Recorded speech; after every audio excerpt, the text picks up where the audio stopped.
انسان کی کامیابی اور ناکامی کا ایک معیار ہے جو ہمارے ساتھ ہے، اور یہ ہر شخص جانتا ہے کہ ہم جو بھاگ دوڑ دنیا میں کر رہے ہیں، صبح سے شام تک کی مشقت، آپ لوگ اکثر اپنے گھر والوں کو چھوڑ کر آئے ہوئے ہیں، کتنی محنت ہے، کتنی مشقت ہے، کتنی مشکلات اٹھا رہے ہیں، لیکن یہ سب کچھ کیوں کر رہے ہیں؟ کامیابی کے حصول۔ البتہ کامیابی کے معیارات ہیں، ہمارے ذہنوں میں جو معیارات بیٹھے ہوئے ہیں وہ کیا ہے؟ کامیابی پیسے سے، کامیابی جائیداد سے، کامیابی کاروبار سے، کامیابی شہرت سے، کامیابی اقتدار سے۔ یہ نہیں، جو جتنا دولت مند اتنا کامیاب، جو جتنا مشہور اتنا کامیاب، جو جتنا پاپولر اتنا کامیاب، جو حکومت پر پہنچ گیا کامیاب، جس نے بڑا کاروبار جما لیا کامیاب، جس نے بہت جائیداد بنا لی کامیاب۔ یہی ہے اصل میں ساری لسٹ کی گانٹھ۔ جو تصور کامیابی کا ہوگا اسی کے مطابق آپ کی بھاگ دوڑ ہوگی، اسی کے لیے جدوجہد ہوگی، اسی کے لیے توانائیاں صرف ہوں گی، اسی کے لیے دن رات کی مشقت ہوگی۔ یہ ہے اصل شے جس کی یہاں نفی ہو رہی ہے۔ کامیابی دولت سے نہیں، کامیابی شہرت سے نہیں، کامیابی اقتدار اور طاقت اور حکومت سے نہیں، بلکہ کامیابی ہے ایمان سے، عمل صالح سے، تواصی بالحق سے، تواصی بالحق۔ آپ غور کیجئے اس نقطہ نظر کا، اس ایٹیچیوڈ کا، یہ جو مینٹل ایٹیچیوڈ ہے، اس کا بدل جانا ہی انسانی شخصیت کے اندر انقلاب پر۔ اب آپ کا نتیجہ کیا نکلا؟ اگر تو دولت سے کامیابی ہوتی تو قارون بہت کامیاب، اگر حکومت سے کامیابی ہوتی تو فرعون اور نمرود بہت کامیاب۔ کامیابی ان سے نہیں، کامیابی انسان دولت میں قارون کی دولت تک پہنچے اور دنیا میں دبدبہ اور اقتدار اور سلطنت اور حکومت کے اعتبار سے وہ نمرود اور فرعون کا مقام حاصل کرے، وہ ناکام ہے، خائب ہے، خاسر ہے، برباد ہے۔ اور ابو ذر غفاری کامیاب ہے، چاہے ان کے پاس کچھ جھونپڑی تھی، کوئی گھر تھا۔ حضور نے فرمایا ہے اللہ کے کچھ بندے ایسے ہوتے ہیں جو کسی محفل میں جانا چاہیں تو انہیں اجازت نہ دیں، جو کہیں اگر رشتہ کرنا چاہیں کوئی ان سے رشتہ کرنے کو تیار، کہیں کوئی سفارش کرنا چاہے تو ان کی کوئی بات ہی نہ سنتے، لیکن اللہ کے ہاں ان کا وہ مقام ہے کہ اگر بھولے سے بھی کسی بات پر قسم کھا بیٹھتے تو اللہ ان کی قسم کی لاج رکھتا۔ یہ ہے فرق، یہ جان لیجیے اچھی طرح۔ اس بات کا مان لینا آسان، اس پر سبحان اللہ کہنا آسان، لیکن اس کے مطابق آپ کے اپنے ذہن کا بدل جانا بہت مشکل ہے، اس لیے کہ ہم متاثر ہوتے ہیں اپنے ماحول سے۔ بڑا محل ہے، دیکھ کر ایک دفعہ ڈھجری آتی، وہ بڑی سی 20 فٹ لمبی کار سناٹے کے ساتھ آپ کے پاس سے گزر گئی۔ ایک دفعہ اعصاب کے اندر ارتعاش ہوتا، محسوس ہوتا ہے بڑے یہ نصیبے والے لوگ ہیں، بڑے خوش نصیب، بڑے کامیاب، حالانکہ کچھ معلوم نہیں کہ یہی سب سے بڑی بدنصیبی ہو سکتا ہے، کہ یہی سب سے بڑی ناکامی۔ اگر ذہنوں میں یہ بات بیٹھ جائے کامیابی کس شے سے، یہی وجہ دیکھیے قرآن مجید میں بارہا آتے ہیں اولئک هم المفلحون، یہ ہے لوگ کامیاب۔ آج یہ آپ نے نماز میں وہ آیات سنی، یا ایھا الذین آمنوا ارکعوا واسجدوا واعبدوا ربکم وافعلوا الخیر لعلکم تفلحون۔ اے ایمان والو، رکوع کرو، سجدہ کرو، اپنے رب کی پرستش اور بندگی کرو اور اچھے کام کرو تاکہ تم کامیاب ہو۔ تو کامیابی کن چیزوں سے ہے؟ یہ ہے سب سے بڑا سبب۔ یہ ہمارے دل میں اگر بات بیٹھ جائے، زندگی بدل جائے، صبح و شام بدل جائیں گے، نقشے بدل جائیں گے، بھاگ دوڑ کا رنگ بدل جائے، ویلیو سٹرکچر بدل جائے۔ آج وہ ایک چیز نہایت اہم نظر آ رہی ہے، کل نہایت غیر اہم نظر آئے، جیسے کہ حضور کی حدیث ہے مالی ولی دنیا، مجھے تمہاری اس دنیا سے کیا سروکار ہے، انما مثلی کراکب استظل تحت شجرۃ ثم راح فترکها، میری مثال تو اس سوار کی سی ہے جو تھوڑی دیر کے لیے درخت کے سائے میں ٹھہرتا ہے سستانے کے لیے، پھر وہ اپنا راستہ لیتا ہے، اسے اس درخت سے مستقل تعلق اس کا نہیں ہے، وہ اس کا گھر نہیں، وہ اس کی منزل نہیں۔ اسی طرح یہ دنیا میرا گھر نہیں ہے۔ اب دیکھیے ہم کہتے ہیں انا للہ و انا الیہ راجعون، ہم تو مسافر ہیں، ہم اللہ کے پاس سے آئے، اللہ کی طرف ہمیں لوٹ جانا۔ کن فی الدنیا کانک غریب و عابر سبیل، حضور فرماتے ہیں دنیا میں ایسے رہو جیسے کہ تم اجنبی ہو یا راہ چلتے مسافر۔ لیکن یہ طرز عمل کب ہوگا؟ جبکہ یہ آیت ہمارے ذہنوں کے اندر بیٹھ گئی ہے، والعصر ان الانسان لفی خسر الا الذین آمنوا وعملوا الصالحات وتواصوا بالحق وتواصوا بالصبر۔ یہ ہے اصل بات جو میں نے عرض کیا تھا کہ میں بتاؤں گا صحابہ کیوں ایک دوسرے کو یاد کرتے، اس لیے کہ دیکھیے جیسے برف باری اگر ہو رہی ہو، آپ باہر نکلیں گے تو برف آپ کے کپڑوں پر جم جاتی ہے، تو آپ جھٹکتے ہیں کپڑوں کو تاکہ برف ہٹ جائے۔ ہمارے ایمان پر اس دنیا میں رہتے ہوئے جب ہم متاثر ہوتے ہیں ماحول سے تو گردہ آ جاتا ہے، برف پڑ جاتی ہے، اس کو جھٹکتے رہنے کی ضرورت ہے، اور وہ جھٹکنے کی بہترین اور مؤثر ترین شکل یہی ہے کہ یاد رکھو کامیابی ان چیزوں سے نہیں ہے۔ چمک دمک جو ہے دنیا کی، یہ ساری چمک دمک جو تمہیں رجھا رہی ہے، جو تمہیں اپنے اندر گم کیے، یہ لفظ گم پر اقبال کا وہ شعر یاد آ گیا، کہ کافر کی یہ پہچان کے آفاق میں گم،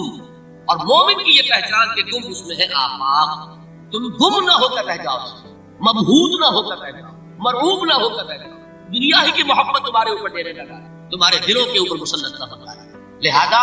تازہ کرتے رہا کرو، والعصر ان الانسان لفی خسر الا الذین آمنوا وعملوا الصالحات وتواصوا بالحق وتواصوا بالصبر۔ پھر یاد کر لو، پھر تازہ کر لو اپنے اس یقین کو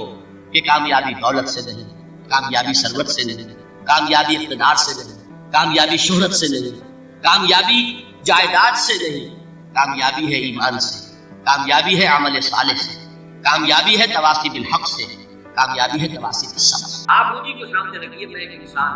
مکلف ہوں اللہ کے ہاں، جواب دے ہوں، رسپانسبل ہوں، اکاؤنٹیبل ہوں۔ کچھ چیزیں مجھ پر وارد، کوئی مصیبت آ گئی، کوئی تکلیف آ گئی، کوئی بیماری آ گئی، کوئی نقصان ہو گیا، کچھ ہو گیا۔ اب نوٹ کرنا چاہیے کہ اس کے کچھ اسباب ہوں گے، مادی اسباب ہیں، یا کچھ اور لوگ ہیں، کسی نے میرے گھر کو فرض کیجئے کہ کوئی نقصان پہنچانا چاہا ہے، اس نے کام کیا ہے، کسی نے مجھے اٹھا کے پتھر دے مارا ہے، تو یہ سارے فیکٹس ہیں، لیکن یہ شے بالفعل مجھ پر نہیں وارد ہو سکتی اگر اللہ کا اذن۔ لاکھ سارے اسباب و وسائل ہو، لاکھ ساری دنیا، ایک حدیث میں الفاظ آتے ہیں کہ اگر جان لے حضرت عبداللہ بن عباس کہہ رہا ہوں ان الامت لو اجتمعت، کہ اگر پوری قوم جمع ہو جائے کہ تمہیں کوئی فائدہ پہنچا دے، نہیں پہنچا مگر کچھ بات کا جو اللہ نے تمہارے لیے ہے، اور اگر پوری قوم مجتمع ہو جائے تمہیں کوئی نقصان پہنچا دے، نہیں پہنچا۔ تو یہ اسباب و وسائل جو مجھ پر آ رہے ہیں، ان میں جو ہے فیصلہ پوچھے اس میں رب ہے۔ تو میں یہ بھی کہہ سکتا ہوں مجھ پر یہ اس کی لائی ہوئی مصیبت آ گئی، اور یہ بھی کہہ سکتا ہوں کہ اللہ کی طرف وہ خیر ہو یا شر، بقدر خیر ہی بشر۔ بھلائی کسی نے کرنی چاہیے، اس کا مجھے احسان ماننا چاہیے، اس کا مجھے شکریہ ادا کرنا چاہیے، کوئی بدلہ دے سکتا ہوں تو دینا چاہیے، یہ دنیا کا معاملہ۔ اسی طرح کسی نے مجھے نقصان پہنچایا، میں قصاص دے سکتا ہوں، قانونی طور پر مجھے اس کا حق حاصل ہے۔ لیکن یہ جان لیجیے کہ یہ اچھائی یا بھلائی مجھ تک نہیں آ سکتی تھی بغیر، تو اس میں رب شامل ہو گیا نا، تو میں اس کو شامل کر رہا ہوں، والقدر خیر ہی و شر ہی من اللہ تعالی۔ دوسری طرف میں کچھ کام کرنا چاہتا ہوں، اچھا یا برا جو بھی ہے، یا کوئی میرا منصوبہ ہے بہت بڑا، اب اس میں ایک تو میرا ارادہ ہے جو میرے اندر سے نکلا، ہزارہ عناصر ہوں گے جو اس کے اندر انوالو ہوں گے، بہت سے مادی وسائل اس کے لیے درکار ہوں گے، اسباب نہ ہو جمع تو یہ کیسے کام شروع ہو سکتا ہے؟ اسباب کرے جمع، خدا ہی کا یہ کام، یہ عزم تیرا، یہ مجھے الفاظ پھر یاد آ گئے، وہی اکبر علاماتی کے، یہ میرے دوست اشعار بہت آئے ہیں، ہم تو ذہن سے اوجل ہو گئے۔ یہ عزم تیرا سعی سے دمساز ہو کیوں کر، عزم تو ہے، عمل کیسے ہو؟ اسباب نہ ہو جمع تو آغاز ہو کیوں کر، اسباب کرے جمع، خدا ہی کا ہے یہ کام، طالب ہو تو خدا سے، تو دعا ہی کا ہے یہ کام۔ یہاں پر بھی ایک فیکٹر ابھی اکبر علاماتی کی نگاہ سے بھی اوجل ہے۔ دیکھیں میرا ایک عزم ہے، میرا ایک ارادہ ہے، اس کے لیے کوئی مادی وسائل، لوگوں کا تعاون درکار ہے، وہ بھی اللہ کے کنٹرول میں ہے، اللہ چاہے گا تو آئے گا۔ پھر بالآخر کسی شے کا پورا ہو جانا، آخری درجے میں پھر اللہ کی عزت کا جانا، یہاں تک کہ حضور نے فرمایا کہ جو لقمہ بھی ابن آدم کے حلق سے نیچے اترتا ہے، اب وہ سارا آپ نے اس کے لیے کمائی کی، محنت کی، وہ کھانا پک گیا، اپنی اہلیہ نے پکا لیا گھر پہ، اب یہ لقمہ اتر رہا ہے، اس وقت بھی اللہ سے چاہتا ہے کہ میں اس کے حق میں غذا کا کام دوں یا زہر بن کر لڑوں۔ لہذا میں یہ بھی کہہ سکتا ہوں کہ یہ کام اس طرح ہو گیا، میرے کرنے سے ہو گیا، ان اسباب سے ہو گیا، ان مددگاروں کی مدد سے ہو گیا، اور یہ بھی کہہ سکتا ہوں کہ یہ کام میں نے نہیں کیا، اللہ نے۔ صرف جو ہمیں تلقین کی گئی ہے وہ یہ ہے، خیر وجود میں آ جائے تو اسے اللہ کی طرف الحمدللہ الذی ہدانا لہذا وما کنا لنہتدی لولا ان ہدانا، قل حمد والشکر، قل تعریف اس اللہ کی جس نے ہمیں ہدایت عطا فرمائی، ہم ہرگز ہدایت نہ پا سکتے اگر اللہ نہ چاہے۔ غلطی ہو جائے تو اسے اپنی جانب منسوب کرو، ربنا ظلمنا انفسنا وان لم تغفر لنا وترحمنا۔ شیطنت اس کے برعکس ہے، خیر ہے تو میری، میں نے کی، اور شر ہے تو اللہ تو نے کروایا۔ فبما اغویتنی، اے اللہ تو نے جو مجھے اغوا کیا ہے، تو میں ثابت کر کے رہوں گا کہ یہ آدم اس اکرام و تکریم کا مستحق نہیں تھا جو تم نے اس کو عطا کیا۔ یہ ہے شیطنت، شیطانیت، اور وہ ہے آدمیت۔ غلطی ہو، خرابی ہو اپنی طرف، اور اگر کوئی خیر ہے، یہ بڑی اہم ہے، اور یہ 40 نبوی میں بھی ہے، اور اس میں وہ بات واضح ہو جائے گی کہ فطرت کی جڑ کیا ہے اور خلقت کی جڑ کیا ہے۔ وعن ابن مسعود رضی اللہ تعالی عنہ، حضرت عبداللہ بن مسعود سے مروی ہے، قال حدثنا رسول اللہ صلی اللہ علیہ وسلم وهو صادق المصدوق، وہ فرماتے ہیں کہ ہمیں بتایا اللہ کے رسول صلی اللہ علیہ وسلم نے، اور نوٹ کرو وہ صادق ہیں، مصدوق ہیں، صادق ہیں، سچے ہیں، مصدوق ہیں کہ ان کی سچائی پر خود اللہ گواہ۔ اچھا یہ کیوں کہنے کی ضرورت پیش آئی؟ کسی عام طور پہ شاید میرے علم میں نہیں کہ کسی اور حدیث سے پہلے یہ الفاظ اس لیے کہ اس میں جو امور آ رہے ہیں وہ عام ذہن انسانی ان کو ذرا قبول کرنے سے تھوڑا سا ہچکچاتا رکتا، تو اس لیے ایمفسائز کیا وہ صادق المصدوق۔ وہ کیا بتایا حضور نے؟ انا خلق احدکم یجمع فی بطن امہ 40 یوما، تم میں سے ہر شخص کی خلقت اس کی ماں کے پیٹ میں 40 دن ہوتی ہے نطفۃ 40 یوما نطفۃ ویکون علقۃ مثل ذلک، اسی طریقے سے پھر وہ علقہ کی صورت میں ثم یکون مضغۃ مثل ذلک، پھر اتنا ہی عرصہ اس کا مضغہ کی ایک ثم یبعث اللہ الیہ ملکا باربع کلمات، پھر اس کو اللہ تعالیٰ اس کے پاس بھیجتا ہے، یعنی یہ 120 دن 4 مہینے، اس کے بعد نفخ روح، اور اس نفخ روح کے ساتھ ہی وہ جو علم الہی کی کتاب قدیم ہے اس میں جو اس شخص کا کھاتا ہے پرٹیکولر، اس کا پرسنل لیجر جو ہے وہ اس کی پوری کاپی جو ہے وہ وہاں پر درج کرتی ہے،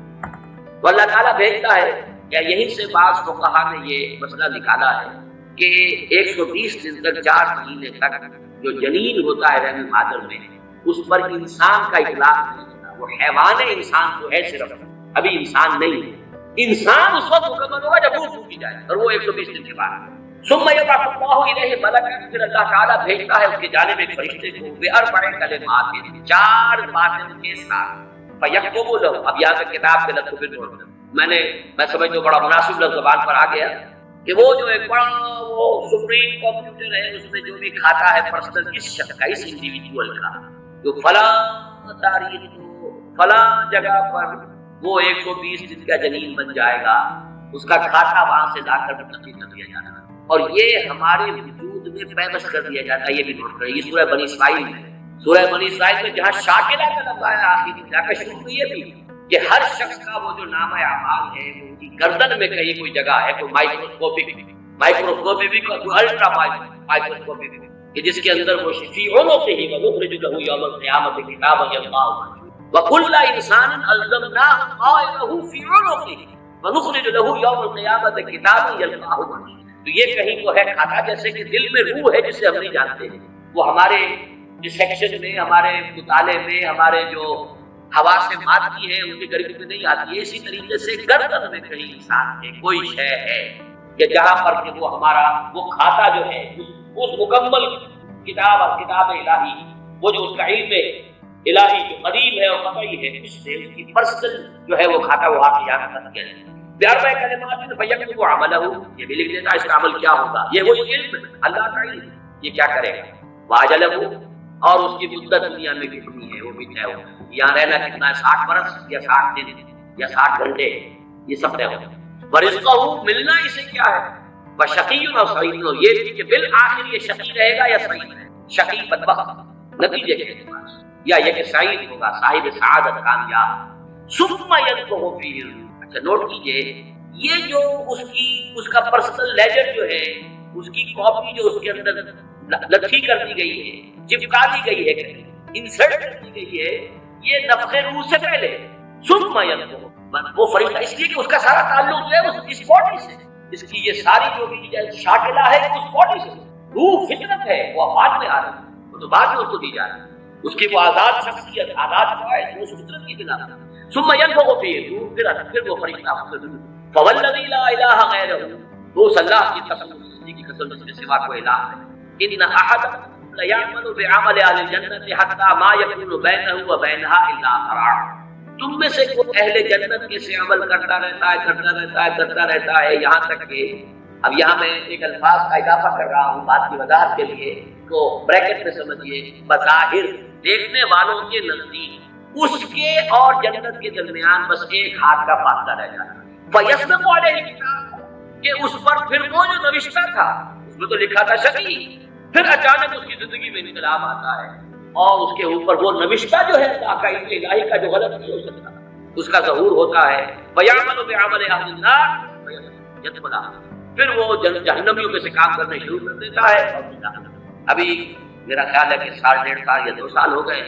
ہماری جو تنظیم اسلامی آزاد کشمیر کو ہم نے ایک علیحدہ حلقہ آٹونومس بنایا ہے، اس کے جو امیر ہیں سید ظفر حسین ندوی،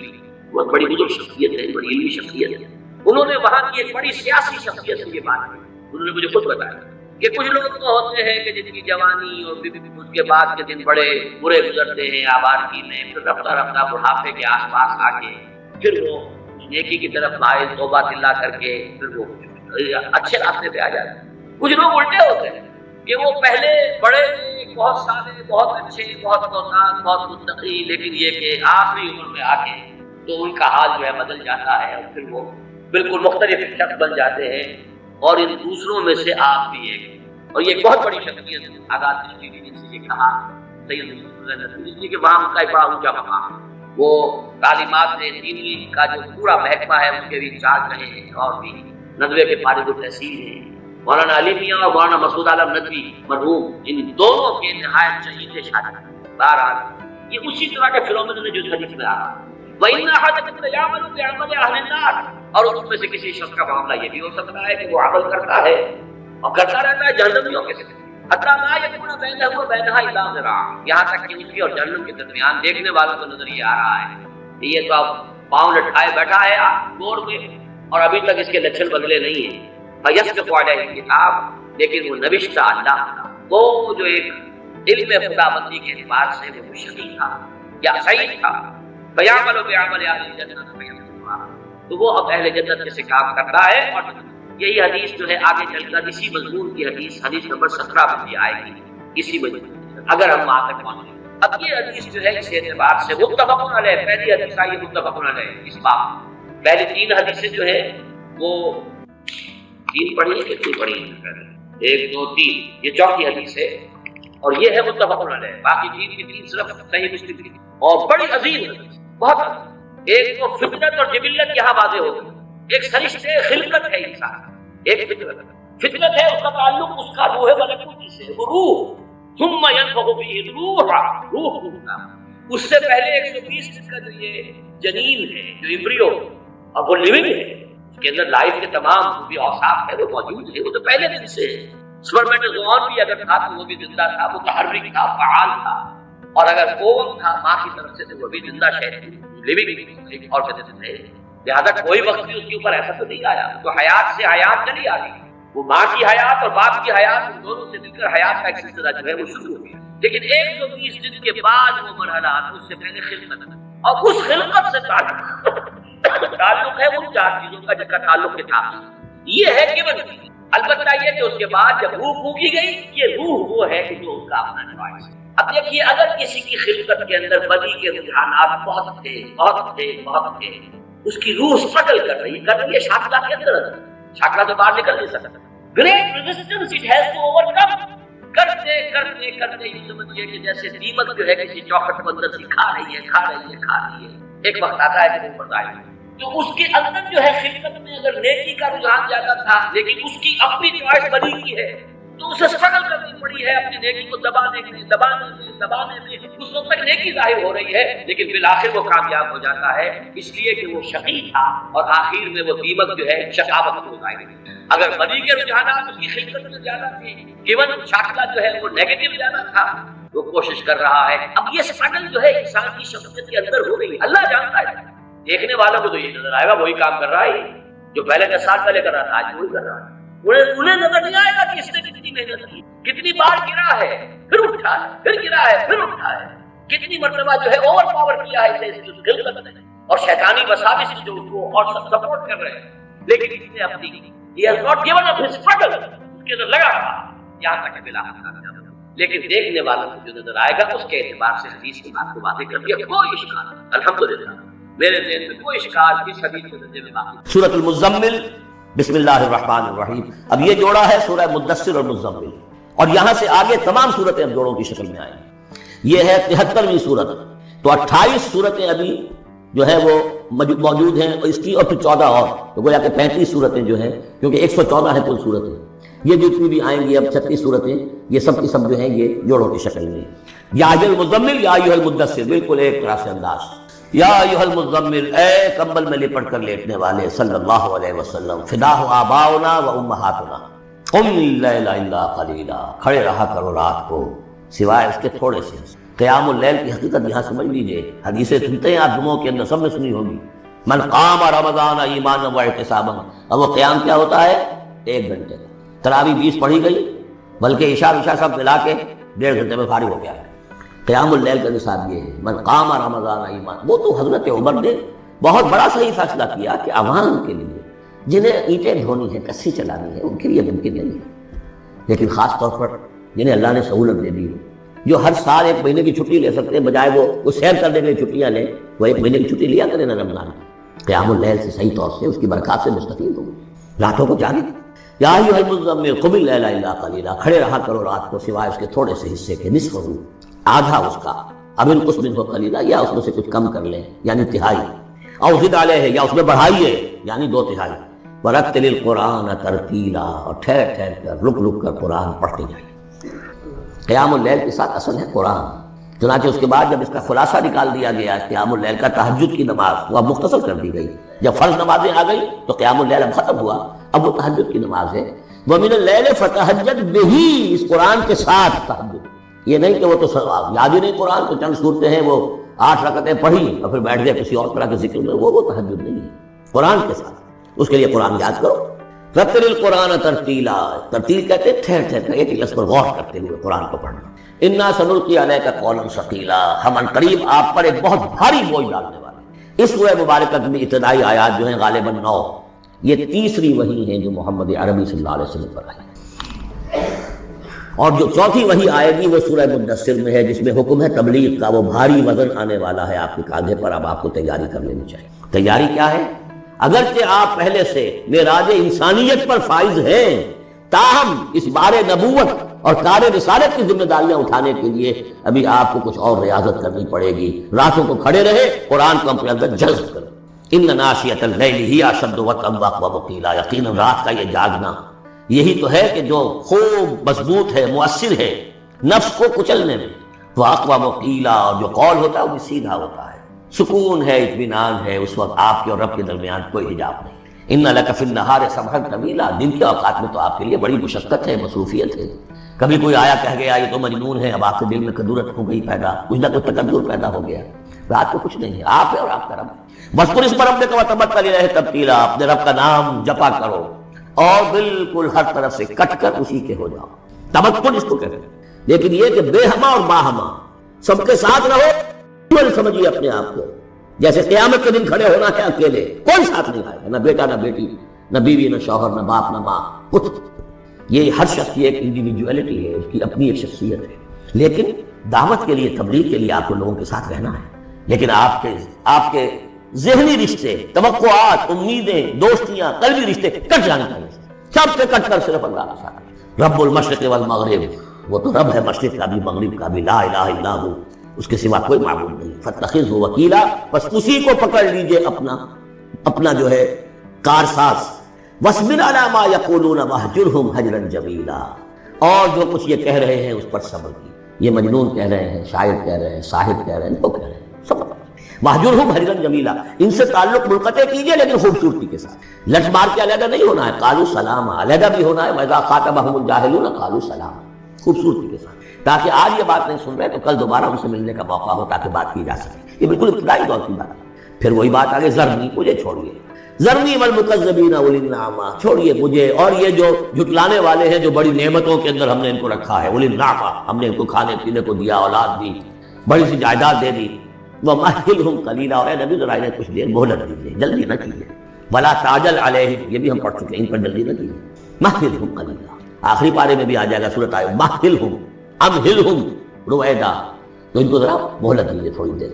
اِنَّا لَدَيْنَا أَنْكَالًا وَجَحِيمًا، ہمارے پاس ان کے لیے بیڑیاں ہیں، آگ ہے، وَطَعَامًا ذَا غُصَّةٍ، کھانا وہ ہے کہ جو حلق میں اٹک جائے گا، زقوم میں منہ ماریں گے، وَعَذَابًا أَلِيمًا، اور دردناک عذاب۔ یہ جا رہے ہیں کشا کشا ادھر، لیکن یہ کہ ابھی ہمیں وہ اجل مسمى جب آئے گی اس وقت تک کے لیے ہمیں مہلت دیں گے، رسی دراز کریں گے۔ یوم ترجف الارض والجبال وکانت الجبال کثیبا مہیلا، جس دن کے کانپے گی زمین بھی اور پہاڑ بھی لرزیں گے، اور ہو جائیں گے پہاڑ جیسے ریت کے پھسلتے ہوئے تودے،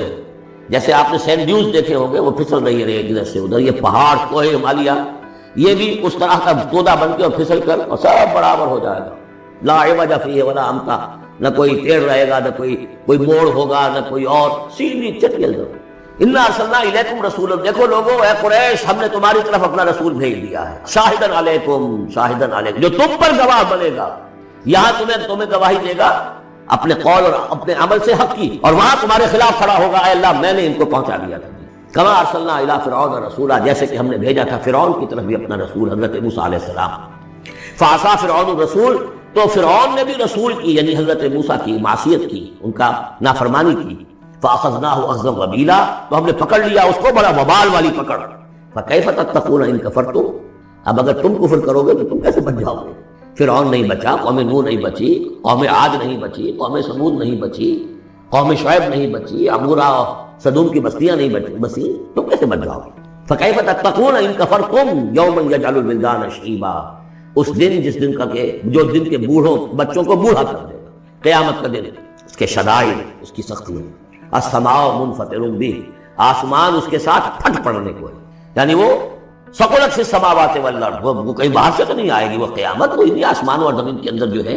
وہ اسی میں انہیرنٹ ہے، السماء منفطر بہ، آسمان پھٹ جائے گا، کان وعدہ مفعولا، اور اللہ کا وعدہ پورا ہو کر رہے گا، ان هذه تذکرہ، یقیناً یہ یاد دہانی ہے، تذکرہ ہے، نصیحت ہے، فمن شاء اتخذ الی ربہ سبیلا، تو جو کوئی بھی چاہے وہ اپنے رب کی طرف راستہ اختیار کر لے، سیدھا راستہ ہے، صراط مستقیم ہے، آج ہی بسم اللہ کرو، آج ہی توبۃ النصوح کر کے گھروں میں داخل ہو۔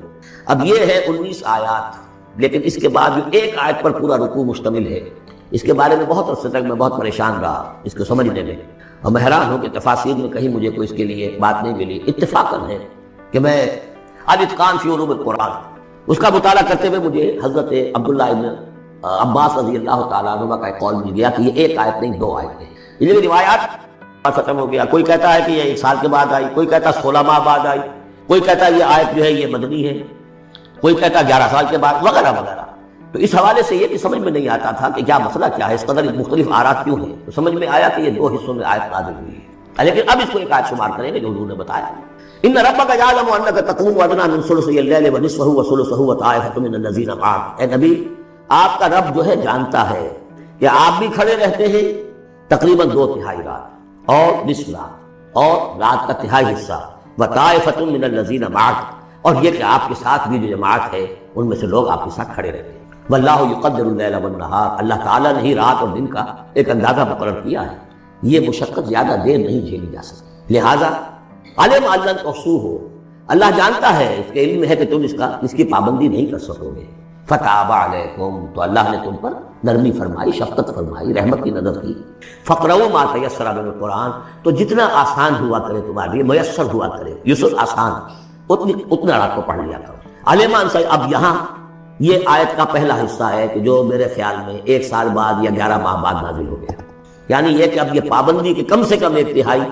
اور یہ کہ کوشش کرو کہ آدھی یا 2/3 یہ پابندی ختم ہو، جتنا کھڑا ہو سکتے آسانی کے ساتھ، فقرؤوا ما تیسر من القرآن۔ بقیہ حصہ جو ہے یہ میرے نزدیک بالکل ہجرت سے متصل قبل نازل ہوا ہے، وہ 11 سال والی روایت اس حصے پر ہے۔ علم ان سیکون منکم مرضی، اللہ کے علم ہے کہ کچھ لوگ ہوں گے تم میں سے جو مریض ہو جائیں گے، ان کے لیے ممکن نہیں ہوگا قیام اللیل، وآخرون یضربون فی الارض یبتغون من فضل اللہ، اور لوگ ہوں گے زمین میں سفر کرنے پر مجبور ہوں گے اللہ کے فضل کی تلاش میں، وآخرون یقاتلون فی سبیل اللہ، اب یا تو یہ حصہ مدنی ہو سکتا ہے جس میں لفظ قتال کا ذکر آ رہا ہے، یا یہ کہ بالکل ہجرت سے متصل قبل، اور لوگ ہوں گے جو اللہ کی راہ میں قتال کریں گے، جب قتال کریں گے دن بھر کی مشقتیں ہوں گی، تو اب رات بھر کھڑے رہنا، 2/3 رات کھڑے رہنا تو میری ممکن نہیں ہوگا۔ فقرؤوا ما تیسر منہ، ایک تو اسی جو بھی تم کر سکو جتنا آسان ہو اتنا پڑھ لیا کرو، وَأَقِیمُوا الصَّلَاةَ وَآتُوا الزَّکَاةَ، اب نماز پنجگانہ کا حکم آ گیا ہے سن 11 میں، جبکہ معراج واقع ہوئی، قیام 5 نمازوں کا، اس کو خالی یہ گویا کہ اب بدل ہے قیام اللیل۔ رمضان کا معاملہ مستثنیٰ رکھ دیا، 11 مہینے وہ ہے، رمضان اس کام کے لیے ہے کہ یہ شہر رمضان الذی انزل فیہ القرآن، یہ قرآن کے ساتھ اپنے تعلق کی تجدید کا مہینہ ہے، یہاں قیام اللیل، جیسا کہ آیا اس خطبے میں بھی جو حضور کا خطبہ نقل کیا ہے حضرت سلمان فارسی نے، جعل اللہ صیامہ فریضۃ وقیام لیلہ تطوعا، اللہ نے اس کا روزہ رکھنا تو فرض کر دیا، وہ تو سب رکھیں گے، مزدور ہے اینٹ ڈوتا رکھنا ہوگا، اس لیے کہ یہی لوگ ہوں گے جنہیں جنگ میں بھی جانا پڑے گا کہ نہیں، یہ سختیاں نہیں جھیلیں گے، تیار نہیں ہوں گے، سر تو گرم کشیدہ نہیں ہوں گے تو کیسے جائیں گے، لیکن یہ ہے کہ عام لوگ رمضان کے اندر آ کر اس کو یہ کہ رات کے وقت جو ہے اس کو رکھ دیا، وجعل اللہ صیامہ فریضۃ و قیام لیلہ تطوعا، یہ آپ کی مرضی پر چھوڑ دیا، فرض نہیں۔ حضرت عمر نے اس کا یہ کیا کہ ایک حصہ تو ایسا کر دیا کہ کوئی بھی شخص محروم نہ رہے، چلے 1 گھنٹے کے اندر، وہ تو ہر شخص ہی سن لیا کرے، لیکن ان کا سننا یہ تھا کہ حسب کی عزت بڑھ گئی عزت، جو بھی قاری پڑھ رہا ہے وہ سمجھ رہے ہیں، ہمارے ہاں وہ سننا ہی سننا رہ گیا، باقی سمجھ تو ہے ہی نہیں، زیرو ہے۔ لیکن یہ ہے جو اصل میں خرابی واقع ہوئی، ورنہ واقعہ یہ ہے کہ صرف استماع قرآن ان کے لیے تو بہت بڑی بات ہے، ایک ایک لفظ جو ہے ان کے قلب کے اندر اترتا چلا جا رہا ہے، ان کی اپنی زبان ہے، زبان یار من جو ہے ہمارا والا معاملہ نہیں ہے کہ زبان یار من ترکی و من ترکی نمی دانم۔ تو فرمایا واقیموا الصلاۃ وآتوا الزکاۃ واقرضوا اللہ قرضا حسنا، اور اللہ کو قرض حسنا دو۔ وما تقدموا لانفسکم من خیر، اور جو بھی تم آگے بھیجو گے اپنی جان کے لیے، اپنے فائدے کے لیے، جو خیر بھیجو گے تجدوہ عند اللہ،